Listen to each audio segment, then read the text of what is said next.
Where are we going this week? Let's head back in time.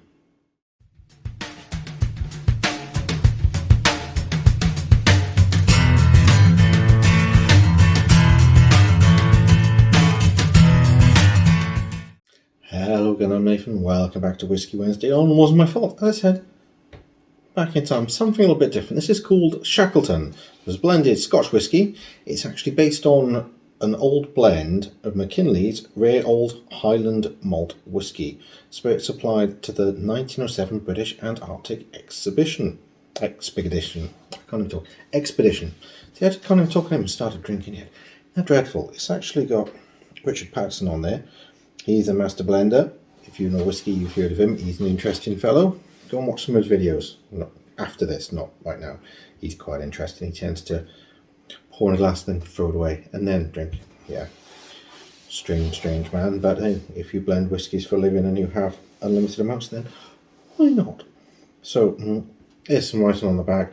I believe it is in our nature to explore, to reach out into the unknown. Ernest Shackleton. So from what I remember of this, it's a bottle they found in the Antarctic after an expedition. They found it frozen. It was apparently Shackleton's favourite. So Shackleton, whoever that was, I can't think off the top of my head. But anyway, it was one that was taken specifically for that. And they've recreated the blend. And now it's available to everyone. So it should be kind of interesting. A little bit of history with it. I won't go too much into that. I'll put all the links down the bottom, as I usually do, so we can find out a little bit about it. If you are so inclined to find out a little bit more of the history of this, because it sounds like something quite interesting, to be honest, a 100-year-old blend. A recreation of it, because it may not be exactly the same, but Richard Patterson knows his whiskies and knows all the flavours and the smells and all the different profiles, so it's probably pretty close, to be honest.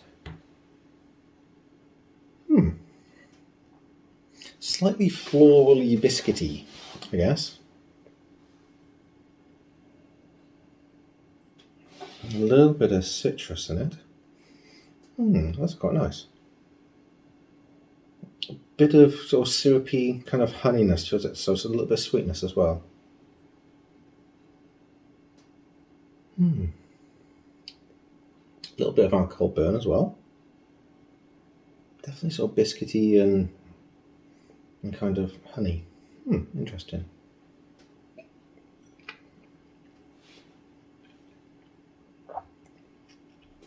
There's a lot of honey in that. An orange finish. That's quite interesting. That is quite drinkable.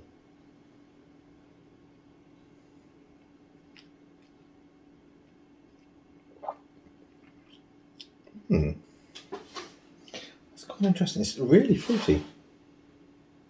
Orange and those sort of things.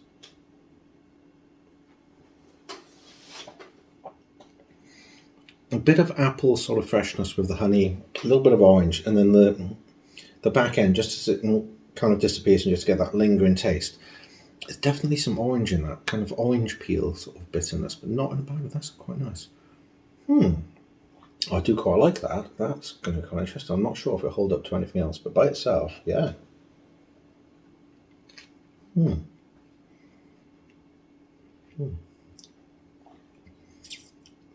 Yeah, it does have a sweetness, butterscotchy, something like that, rather than just honey on the actual finish.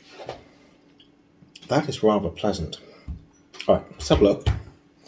What do the masters of malt say? So let's have a look. So Shackleton Blended Malt Bottling. Okay, inspired by the whiskey left behind by Antarctica by Sir Ernest Shackleton in the early 1900s and discovered frozen but intact over 100 years later. Blended malt continues in the footsteps of the discovery and the journey. It's created once again by master blender Richard Patterson, based on the flavour profile of Shackleton's favourite tipple, though now more accessible than the aforementioned limited edition releases.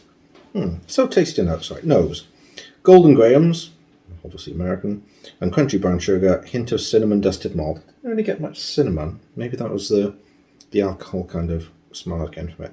Okay, palate is juicy apple and orange with contained honey richness. I got most of that. finish, lingering butterscotch and waxy orange. I said kind of orange peel type of thing. No, that is actually really nice. I'm pleasantly surprised.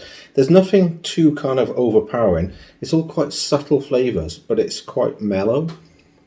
So it is quite easy just to drink like that. Yeah, quite happily drink that out of a flask. I can see why they would have taken on an expedition, warm you up a little bit. Okay, alcohol may not be the best thing for that, but it tastes good and you wouldn't actually need to put anything with it. Okay, try it with a little bit of water. Just settle them all, but not too long. More of the kind of honey floral notes coming through. Definitely none the cinnamon or the sort of burn, that sort of thing.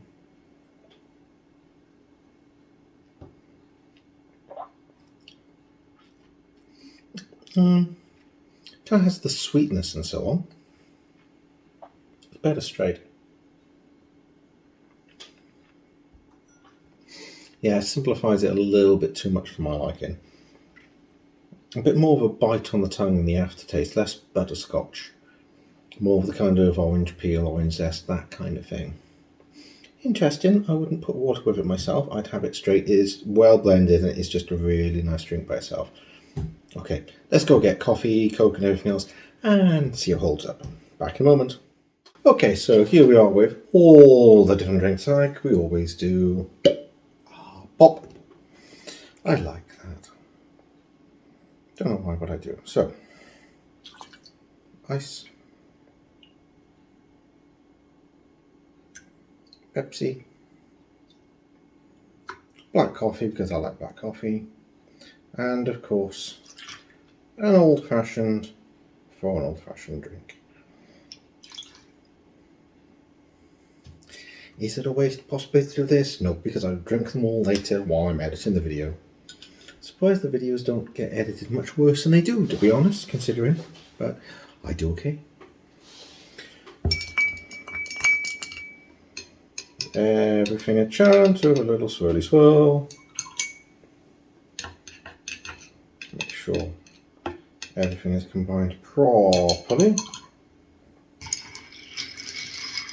Especially this one, because this has the most ingredients in it being a cocktail.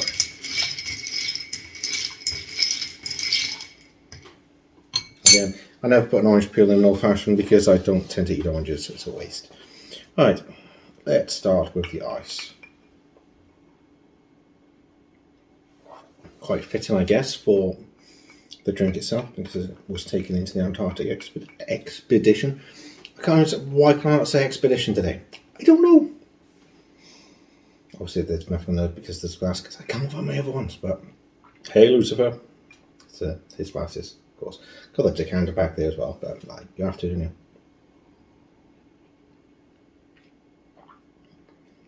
It's pleasant. It takes away everything I liked about it. None of the sweetness is there. It's just really left with kind of the orange bitterness.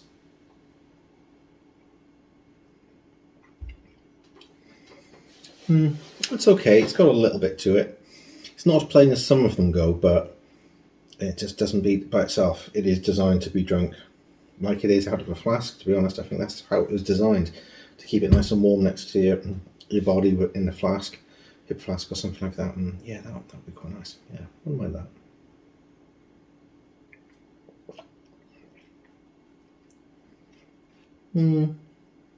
Not a lot going on. Until there's something in it. There's a little bit of a kind of citrusiness from the orange. A little bit of apple freshness, which I sometimes get from some of the more kind of Irish when you have it with Coke. So there's a little bit there, but it's not... Again, it's the bourbons. It's the strong, quite simple flavours you get with the bourbons tend to be a lot better. Whereas the Irish and the Scottish tend to be a little bit more subtle and different nuances. So, you know, it works in different ways for different things, I guess.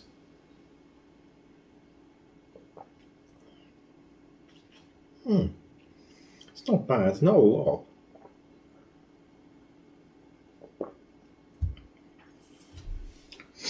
It adds a little bit of sweetness, I guess. Not a huge amount. It's pleasant. It tastes different to normal coffee. but it doesn't taste like I'm drinking coffee with whiskey. You know what I mean? It just changes the flavour a little bit. It doesn't make it that kind of alcohol flavour or anything like that. You can kind of go, yeah, I shouldn't be drinking this in work type of thing. It's kind of okay. It's fine. I wouldn't tend to use it for that. Once again, neat. That's the way to go with this one. Okay. Old fashioned, I'm really not expecting a lot.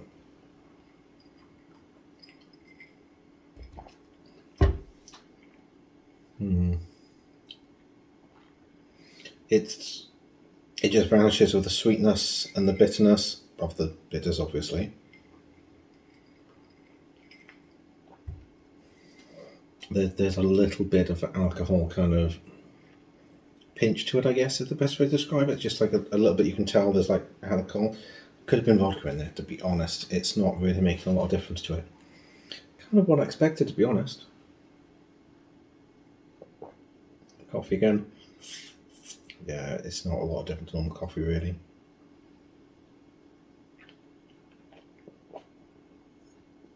The Coke, it does change it very subtly.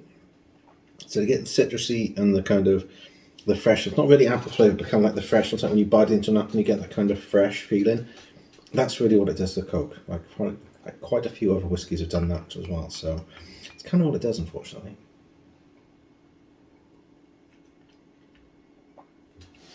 For the ice, it's just watering it down and it's losing really anything that was there that was interesting. No, not with ice. Try this now. It's had a chance to combine the water. It should be hopefully pretty much back to normal.